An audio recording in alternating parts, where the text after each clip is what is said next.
Most heists, be it a game or a movie, tend to follow a similar arc. Things go well at the start before quickly divulging into utter chaos. So it's fitting that Payday 3's launch also followed this arc. The game was getting positive previews, it was coming to Game Pass, people were hyped. And then the game launched, and boy was it a train wreck. Constant server issues rendered the game unplayable for the first 5 days of launch. But even if you could get in, your next obstacle was the infamous Nebula data error, and if you could get past that, then you have to sit in a matchmaking queue even if you were playing in a private game. Honestly, trying to play Payday 3 at launch felt like its own elaborate heist in the worst way possible. After some patches though, the game is now playable and mostly stable. And even though there's still a degree of bugs, I can't lie, we've had some fun with Payday 3. There is a decent co-op game somewhere in here, but there's a lot of stuff getting in the way. So that's what we're here to talk about as the co-op pros. Is Payday 3 worth playing with your best friends? Let's find out. Mounting it. Yep. Deploying. Keep going. Yep. Okay. Escape. We did it. Let's go. Just run, boys. Just run. Just run, yeah. I just heard Ice-T's voice, I swear. I got dazed. Just get there, get there, boys. Get in here. Turn and shoot. Alright. Survive. Woo! Oh my god, that was crazy. Jeez, dude, I just got rammed right at the end there. That was wild. So at the top of the video, Gabe already addressed Payday 3 server issues at launch, so I'm going to try to not go into too much detail here. It's just something that's going to be brought up throughout the video. Obviously, it's a big issue. What I will say here is that a little over a month later, we still would get disconnected from the occasional match, probably one in every 4 or 5. This is still terrible and shouldn't be a thing, but it's important that we mention it here and that there has been some improvement from that launch window. We've also encountered bugs like in one mission a van is supposed to show up and drop off important items for your heist and just simply wasn't for us and it wasted a couple of runs of that heist.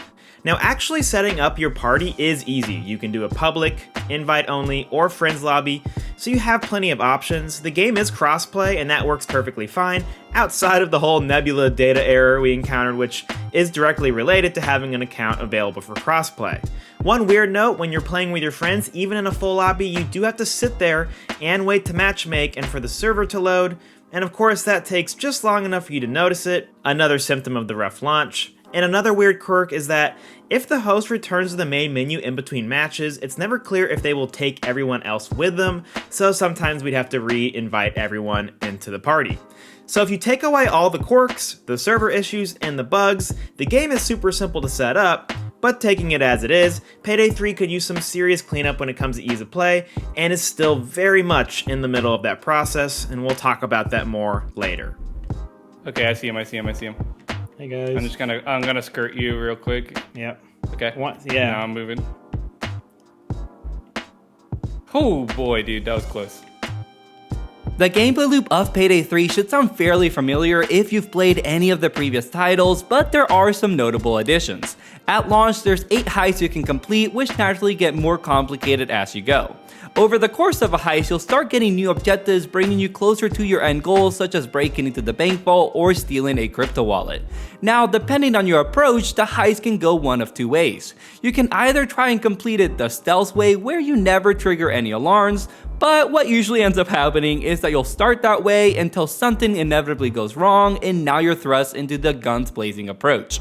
Your handler will typically give you a new set of objectives as you now have to contend with the oncoming police assault. Dealing with the police has its own set of phases too, a new addition to Payday 3. You can hold them off for a couple minutes by trading hostages during the negotiation phase, further delaying the assault phase. The phases will then alternate between assault and negotiation, where you might get a chance to trade more hostages or simply wait for the police to regroup. There is also a final assault phase where the game just throws everything at you and you either complete the heist or die trying, as you'll be facing some of the harder enemy types like the cloaker or bulldozers. Regardless of your approach though, each heist ends the same, having you steal all the goods you can carry and extract at a certain point on the map. You'll earn a certain amount of money depending on how much goods you stole, deducted by how many civilians were killed in the process. You can spend this money on new weapons, weapon mods, and cosmetic outfits and masks. Now, the other thing you earn from a match is XP, which funnels into your weapons and skills. Notably, you do get more XP from completing the heist stealthily and also from higher difficulties. Now, bear with me as I explain the progression system because it's a bit of a mess. Basically, each heist will net you a certain amount of XP. That XP will funnel into the weapons used in that heist, allowing you to unlock new mods for you to purchase. That part is rather simple, but the skill tree is where things get more convoluted. You first have to choose a skill to research, which will essentially start unlocking that skill tree. Now, besides weapons, the XP you earn from a heist also funnels into your research skills and any other skill trees you have invested in with infamy points, aka skill points. But there's a whole other system for getting infamy points in the first place, which is tied to your overall infamy level. In order to level up your infamy level, you have to complete specific challenges listed in the challenges tab, and every 3 levels you'll get 1 infamy point to use in your skill tree. Also, the higher your infamy level, the more weapons and gear you can unlock as well. Okay, so let's review. Heists net you XP for weapons and skill trees. Challenges net you XP for infamy points and unlocks. And the game doesn't explain any of that very well, but we'll talk about that later. And that's pretty much the gameplay loop. Do heists, get money, level up, rinse, and repeat. Now let's get into how all this fares in co-op. Get down, get down. Can you take my screen? Yeah, we're watching you get wrecked. I don't have any ammo. Punch it away. I don't have any ammo. That was rough. That was rough. That was rough. So for a minute, I'm going to separate my mind from all the negative around this game and tell you about what it does good, because honestly, it has some great co-op gameplay. So let's all live in that ideal world where Payday 3 is the game that we wanted to be at launch, if only for a minute. If anything, it'll give us a glimpse of where the game will be, hopefully down the line. Payday 3's bread and butter is mission design. Each heist is set up for 2 scenarios, where things go wrong and when things go right. And what's pretty impressive is that the game is a ton of fun either way. That starts off because of the objectives the game gives you. You have to constantly communicate with the team on cameras and guards, where items are located, and what to do given the scenario. You simply can't just play this like any other shooter, you have to play this as Payday 3, and that's awesome. Take for instance this jewelry mission that Gabe and I played in 2-player co-op, fully committed to stealth. It starts off with us scoping out the playground on the mission, determining weak points for entry. Once we find our point of contact, we take out a guard, move in, and start to find QR codes to unlock doors, and even get some extra information off of the computers. That extra info leads us to the basement where we take out some more guards and cameras to discover some blackmail we can use on the store manager. We use that tidbit to lure the manager back to her office, hold her hostage, and then get into a locked area that allows us to finally score the big fish. We steal the jewelry through a back alley, never getting caught, and roll out feeling like true heisters. And I played the audio of the heist in the background here to emphasize that Gabe and I were just constantly pinging back and forth to ensure we perfected the run. You cannot turn off your channels of communication. You have to stay on the whole time or it's going to fall apart. Hey, let's get it. I can jump now.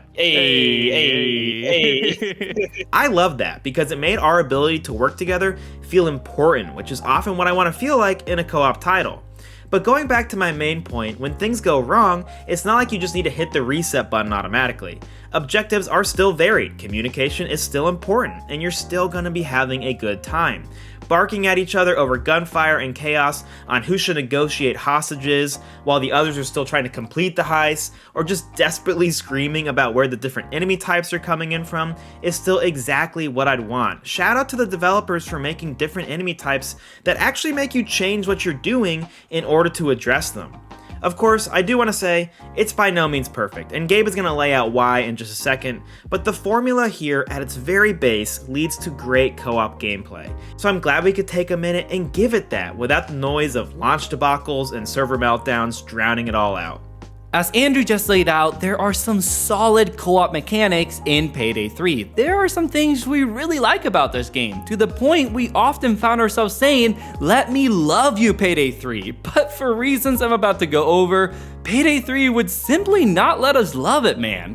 One of the biggest letdowns has to be the skill trees. For one, it's not explained very well at all, leaving me to look up a guide online to understand it myself.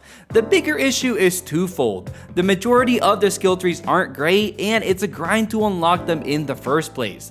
Of the 17 skill trees, only 2 of them really give you access to a new ability, with the hacker letting you hack cameras and the engineer unlocking the use of the sentry turret. The other trees mostly give you passive bonuses and only grant a worthwhile skill at the end, like the ability to lockpick your handcuffs that you get at the end of the grifter skill tree. But that's more so the exception to the rule, like completing the escapist tree grants you a whopping 10% sprinting speed. That's the best you guys could do? I get that the goal is definitely to mix and match skills to come up with your own unique build, but like I said, it's a grind to even get a decent amount of infamy points. Since getting infamy points is entirely dependent on challenges, you really have to coordinate with your team on what challenges you're trying to do, which kinda just takes away from doing the heist naturally. And it becomes a lot harder to do if you're trying to do heists with randoms, with no way to communicate that you need to do a stealth run for your specific challenges. Yeah, good luck with that. One more consequence of this slower infamy grind is that you're locked out of trying different weapons and gear as well. So the majority of our playthrough, our squad largely ran the same loadout, which was a big bummer honestly. Ideally, this progression system would lead to each player having a unique build and loadout, thus having a more defined role in a heist, but as it stands, I find it hard to see that happening unless like your whole squad likes the grind, but I don't know man, that doesn't seem very fun to me. It's unfortunate because having more defined roles and builds would really help when playing with a full squad. While yes, the objectives can be varied, I noticed that with a full squad, it sometimes feels like there aren't enough tasks for 4 people. In a stealth run, we'd often sit around when one person did the next objective needed to progress in the heist. At least if you had more defined roles with the skill trees, it would make more sense to have one person doing something over another, and you can spread the objectives around more equally. Part of sitting around also comes from just trying to figure out what to do next. The objectives aren't always clear, especially since it's sometimes hard to hear the handler over what's happening in the game. Would have been nice to be able to reference her voiceover, as it often contained crucial information to the objective beyond simply authenticate the VIP invitations. There are a couple other criticisms that we have that don't totally affect the co-op, and also some more positive things to say too, so let's have Andrew deliver our final take on Payday 3. I did it. Do we use it? Okay. Oh, let's go dude, whee! It's happening. I don't know why we're ziplining, but we're ziplining. So where does Payday 3 come down now that we've had the time away from the post-launch window? Well, honestly, we're still not out of the thick of it. As early as the week that this video goes live, the publisher sent out a lengthy apology on why they haven't been able to communicate or get out important patches. Yes, they were transparent in this moment, and that was nice. But man, has this just gone so wrong. And it's a sad trend in our co-op industry with these very co-op focused shooters. I made a joke on our most recent monthly about how we've seen this trend for the last 3 years of co-op shooters coming out around this time of year in less than desirable states. But there is good news, because both Back 4 Blood and Warhammer 40k Darktide ended up becoming great games. It just took at least a year of post-launch patches and content to get them there. I see a similar trajectory for Payday 3. The bones are here with awesome mission design and solid gameplay that force you to actually work together and take its objective seriously. Finishing a heist by the skin of our teeth or getting that perfect stealth run on a mission was awesome. This has the juice to be a great co-op game. Of course it's not perfect like Gabe laid out, but the things that are wrong with this game, with the skill trees, can definitely be fixed, and the developers are very aware of them. So until that happens and the narrative finally switches to, hey, Payday 3 is good now, I'd say this is a cautionary Game Pass download. You'll have some fun for sure, but it's not ready to give you the same hour count that you had in Payday 2 over several years. Until then, Payday 3 is a wait and see. Thanks for watching guys. If you want to support us, please consider subscribing or following us on our socials for more co-op content. You can also check out our merch by checking out some items listed below the description bar. And if you haven't already, join our official Discord server. You can find the links for all that down below. We have a ton of videos coming for you these last couple months of the year, so again, make sure you're subscribed so you don't miss a thing. Thanks again, we'll catch you next time on another episode of The Co-op Bros. Oh no, dude, this is the wrong key. Balloon animal. Oh my god, wait, come look at this guy. Luke Bro, Key. you have to come look at this man. You have His to come. arm is through the wood. Oh my gosh, what the heck, dude? His arm, come around the other side, come around the other side, bro. Give this big boy a spanking. Come around the other side, look at. His hand is just coming right through. Oh my god. Oh my god, dude, I it's literally hilarious. did. Why? Oh, man, I love ragdoll effects, bro, come on.